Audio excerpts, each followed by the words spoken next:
소크라테스 회상록에서 제1권에서 6장의 내용을 구글 노트북 LM AI에게 양심 분석을 시켰다. 질문. 다시 말씀드리자면 친구나 국가를 도와야 하는 문제가 발생했을 때 이러한 목적을 위해 더 많은 여유를 가질 수 있는 자는 오늘날 내가 살고 있는 삶의 방식으로 사는 자이겠습니까?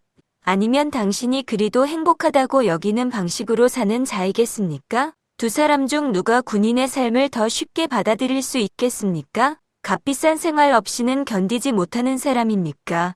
아니면 손에 닿는 어떤 것이든 만족하는 사람입니까? 포위되었을 때 누가 더 쉽게 항복하며 자비를 베풀어 달라고 외치겠습니까? 세련된 욕구를 가진 자입니까?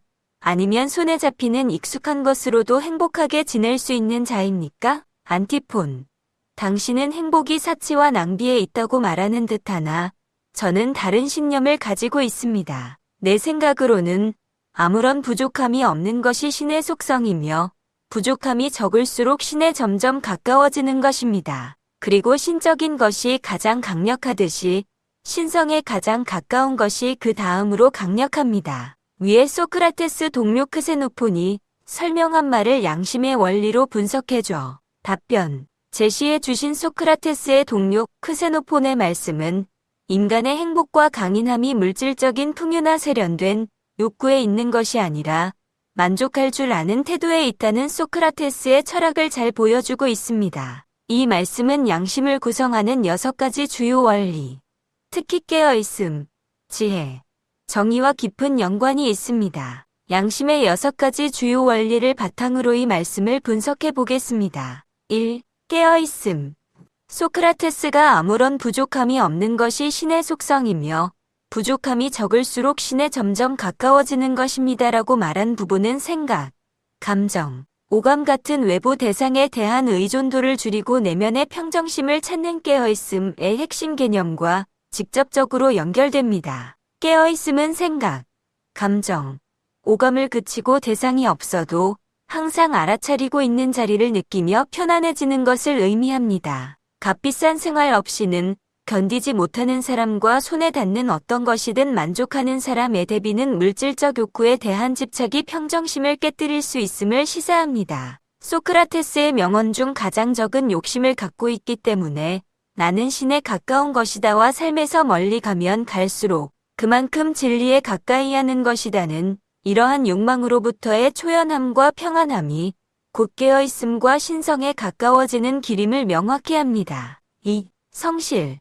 군인의 삶을 더 쉽게 받아들이고 포위되었을 때 항복하지 않는 태도는 역량을 발휘하여 꾸준히 최선을 다하는 성실의 모습과 연결될 수 있습니다. 성실은 일이 힘들어도 즐겁고 행복하며 뿌듯함을 느끼면서 꾸준히 노력하는 것을 포함합니다. 욕심이 적고 만족할 줄 아는 사람은 물질적인 제약에도 불구하고 자신의 임무에 더 집중하고 지치지 않고 오래도록 성실하게 임할 수 있습니다. 이는 마치 쉬지 않고 끊임없이 계속하면 무슨 일이든 마침내 이루어진다는 부처의 가르침과 같습니다. 3. 지혜. 이 말씀은 궁극적으로 무엇이 진정한 행복과 강인함을 가져다 주는지에 대한 올바른 판단과 선택을 촉구합니다. 지혜의 원리는 자명한 것만 옳다고 인정하고 선입견, 편견, 욕심, 감정적 앙금 없이 정확한 정보를 바탕으로 옳고 그름을 분별하는 능력입니다. 안티폰이 행복을 사치와 낭비에서 찾는다고 말한 부분은 소크라테스가 보기에 욕심으로 판단한 잘못된 견해로 볼 수 있습니다. 반면 소크라테스의 관점은 아무런 부족함이 없는 것이 신의 속성이며 부족함이 적을수록 신에 점점 가까워지는 것이라는 진리를 깨닫는 것입니다. 이는 유일한 선은 알미고 유일한 악은 무지이다라는 소크라테스의 다른 명언과도 일맥상통하며 진정한 행복이 물질적 풍요가 아닌 내면의 깨달음과 절제에서 온다는 분별의 중요성을 강조합니다. 4. 예절.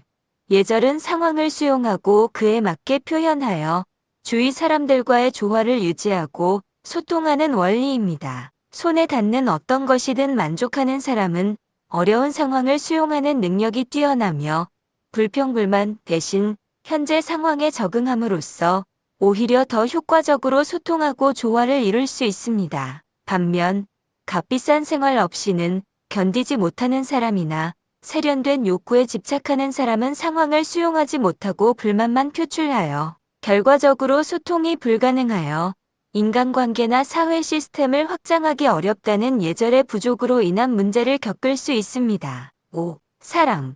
이 원리는 직접적으로 명확하게 드러나지는 않지만 간접적으로 연결될 수 있습니다. 사랑은 타인의 입장을 이해하고 공감하며 배려하는 것을 핵심으로 합니다. 자신의 욕구를 최소화하고 만족하는 사람은 자기중심적인 태도에서 벗어나 타인의 어려움에 더 쉽게 공감하고 배려할 수 있는 유연함을 가질 수 있습니다. 반대로 과도한 욕심과 집착은 자기 이익에 몰두하게 하여 공감 능력을 저하시킬 수 있습니다. 6. 정의.